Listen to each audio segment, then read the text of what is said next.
Hi everyone, welcome to UG Entrance Examination by the 24/7 and as you all know dear कि अभी आपका जो CUET 2024 है that is going to be scheduled on obviously in 2024 but बहुत सारे students concern है कि ma'am हमें अभी से ही CUET की प्रिपरेशन करनी है, चाहे वो क्लास 12 के स्टूडेंट्स हो या फिर वो हमारे ड्रॉपर्स ही क्यों ना हो, वो कहीं ना कहीं ये थॉट लेकर के अपने दिमाग में बैठे हैं कि मुझे पढ़ाई करनी है, अभी से ही करनी है, राइट। सो ये बहुत अच्छा थॉट है आपका कि आप अभी से ही अपनी प्रिपरेशन में लग गए हैं। बट जब बात आती है पढ़ाई की तो बहुत सारे सवाल आपके दिमाग में उठते हैं और उन्हीं में से एक सवाल ये भी है कि मैम अगर हम CUET 2024 के लिए जा रहे हैं तो हमें कौन सी बुक्स प्रेफर करनी चाहिए। सो मैं यहाँ पर आप लोग को बोलूँगी बुक्स प्रेफर करने से बेटर है आपको ये पता हो कि आपका सिलेबस क्या है। If you are able to know your syllabus तो आप बहुत ही इजीली आइडेंटिफिकेशन ऑफ बुक्स भी कर सकते हो। बुक्स तो आपको मल्टीपल पब्लिकेशन की मिल जाएंगी, लेकिन अगर आपको ये नहीं पता कि आपके सिलेबस में क्या आ रहा है या फिर उसके अंदर का जो कंटेंट है उसमें क्या क्या कवर किया जा रहा है तो आप चॉइस ऑफ सिलेक्शन या चॉइस ऑफ बुक्स में बहुत ही कंफ्यूज हो सकते हो, परेशान हो सकते हो और ये एक पैनिक का मैटर बन सकता है जब आप अपनी CUET के एग्ज़ाम देने के लिए जाओगे तो, क्योंकि आपने कोई ऐसी बुक खरीद ली जो 400-500 रुपए की और ऐसी आपने 4-5 बुक्स खरीद ली, क्योंकि obviously maximum number of test जो आप दे सकते हो वो आपके हैं near to maximum number of test की अगर मैं बात करूं तो मैक्सिमम नंबर ऑफ टेस्ट जो है वो नियर टू आपके 10 है, राइट। तो अब इतने सारे अगर आप टेस्ट देने के लिए जा रहे हो और आप 400 के हिसाब से बुक्स खरीद रहे हो एक एक, और कुछ तो महंगी भी आती हैं, तो ऑब्वियसली वो आपके लिए एक लंबा खर्चा साबित हो सकता है, राइट।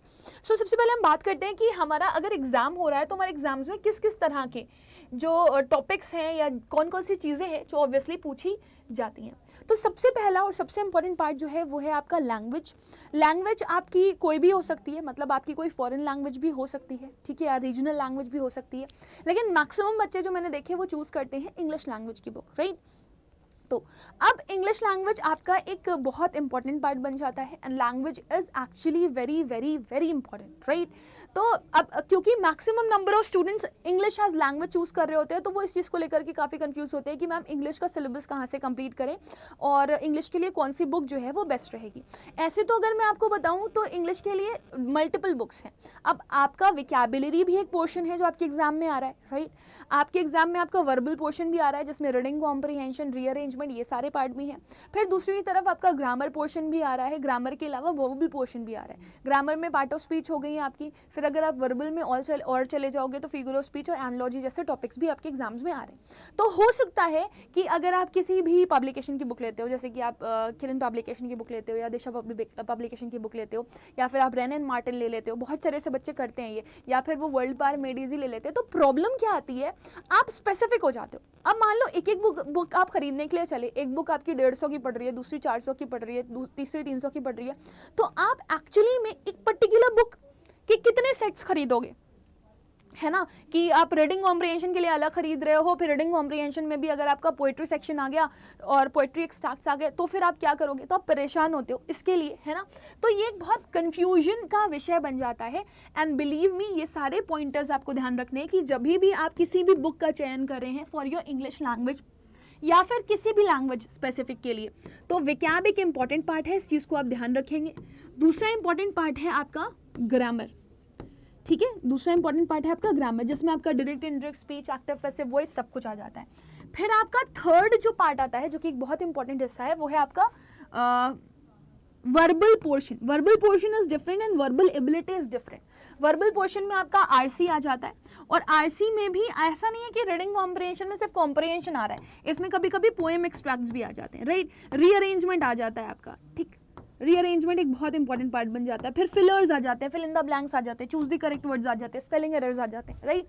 फिर आपका अनदर पार्ट बनता है एक वर्बल एबिलिटी का जिसमें आपकी फिगर ऑफ स्पीच आ जाती है ना, एनालॉजी आ जाती है, कुछ एक्स्ट्रा पार्ट क्लॉजेस आ जाते हैं, ओके।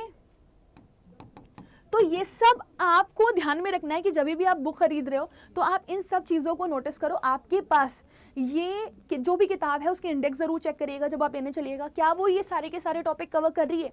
अगर कर रही है वेल एंड गुड, अगर नहीं कर रही है तो वो एक बहुत बड़ा मसला है और आपको वो बुक चूज़ नहीं करनी चाहिए अपने लिए, राइट। विकैप का भी पोर्शन कोई छोटा पोर्शन नहीं है, इसमें आपके synonyms, antonyms, one word substitutions, idiom phrases के साथ साथ फॉरेन वर्ड्स भी आते हैं। तो जब आप कोई विकैप की बुक भी चुन रहे हो तो आप इस चीज़ का ध्यान रखें कि आपके जो फॉरेन वर्ड्स हैं, ठीक है, वो उस किताब में हो, वरना फिर आपको फॉरेन वर्ड्स के लिए अलग से सर्च करना पड़ेगा।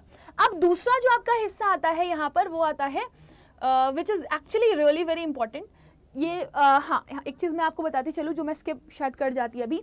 अगर आप विकैबुलरी पढ़ना चाह रहे हैं और विकैबुलरी में वर्ल्ड पारमेडिजी जानना चाह रहे हैं, सीखना चाह रहे हैं, तो मैं आपको बताती चलूँ कि वर्ल्ड पारमेडिजी का मैंने सेशन बनाया हुआ है पिछले साल। अगर आप चाहें तो आप उसे फॉलो कर सकते हैं, क्योंकि वर्ल्ड पारमेडिजी में किसी भी तरह के कोई भी चेंजेस आपको देखने के लिए नहीं मिलेंगे, वो एज इट इज़ है। तो इससे काफ़ी सारी आपकी विकैबुलरी कवर हो जाती है।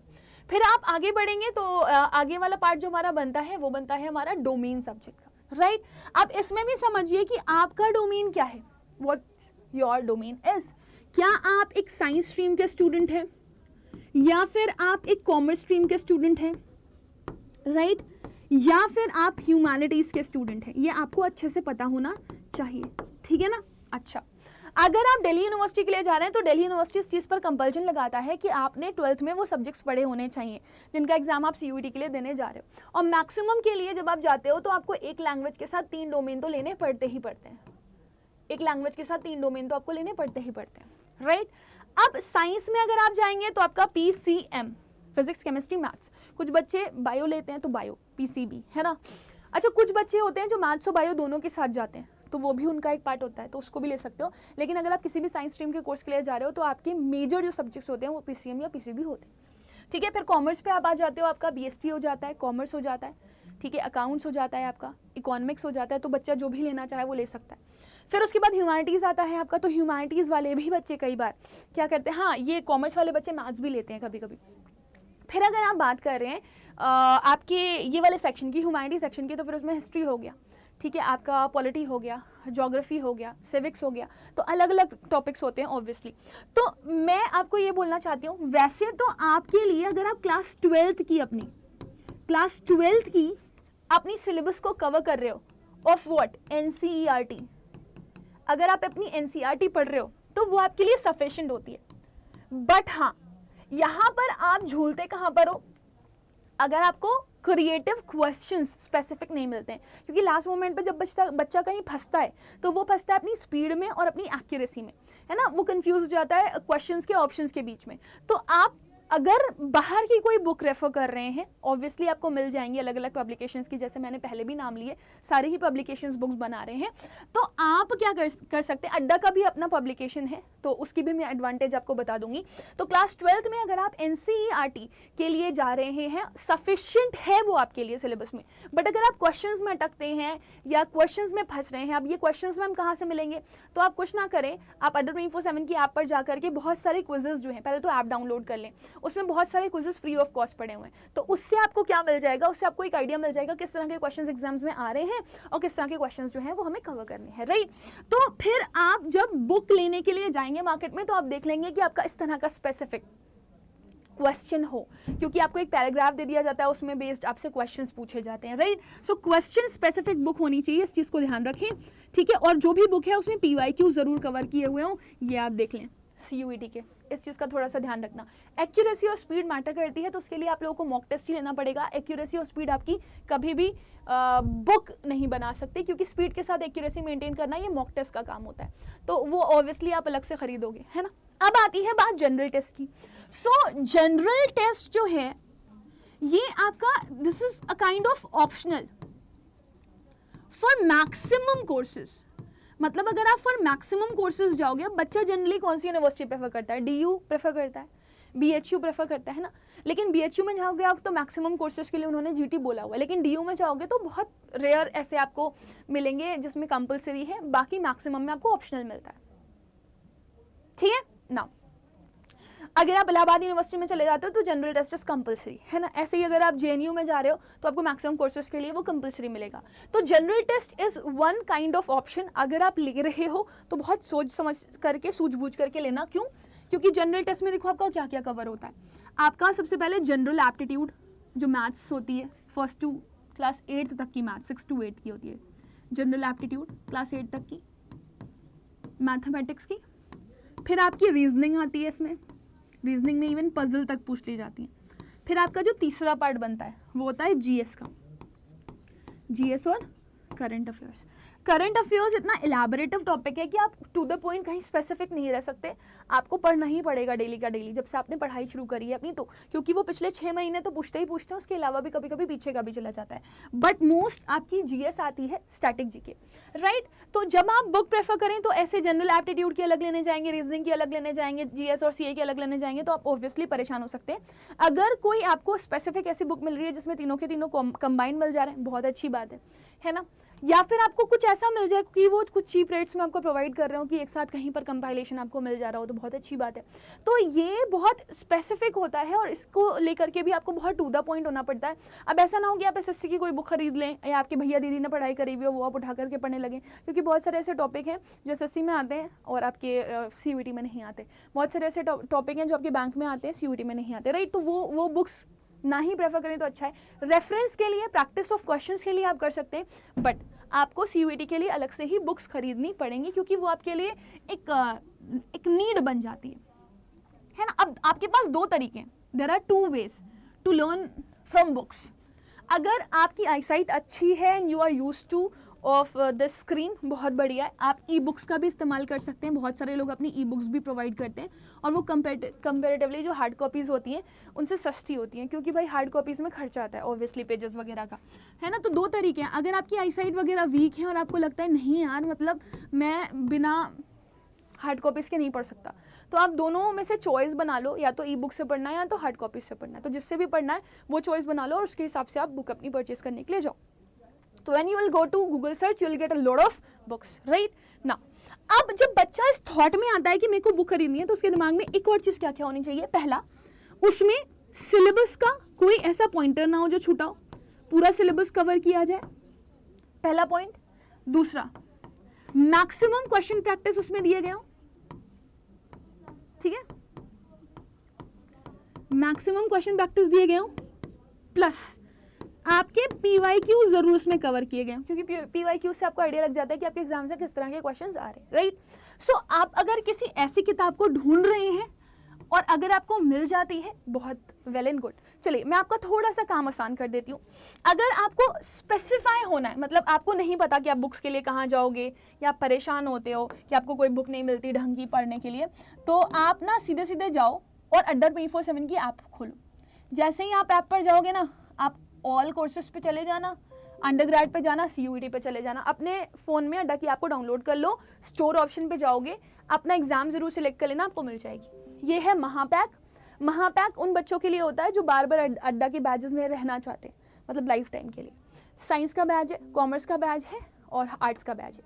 अगर आपको सिर्फ लैंग्वेज और जीटी में प्रॉब्लम होती है तो सिर्फ लैंग्वेज और जीटी भी ले सकते हो आप। फिर अगर आप जाना चाहते हो हिंदी मीडियम्स के लिए तो हिंदी मीडियम के लिए भी है।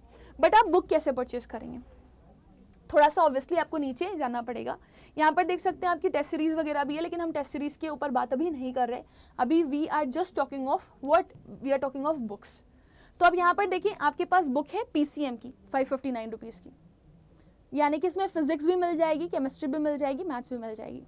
तो सोचिए ना, आपको 559 रुपीज़ में तीनों बुक का कंपाइलेशन मिल रहा है, पूरा सिलेबस कवर्ड है, maximum number of question practice आपको दिए गए हैं, चार्ट्स और मैपिंग्स की मदद से आपको ज़्यादातर चीज़ें समझाने की कोशिश करी गई हैं, और plus maximum to maximum PYQs cover किए गए हैं, ठीक है। Similar goes with PCB also, मतलब फिजिक्स केमिस्ट्री और बायो, तीनों चीज़ें मिलेंगी।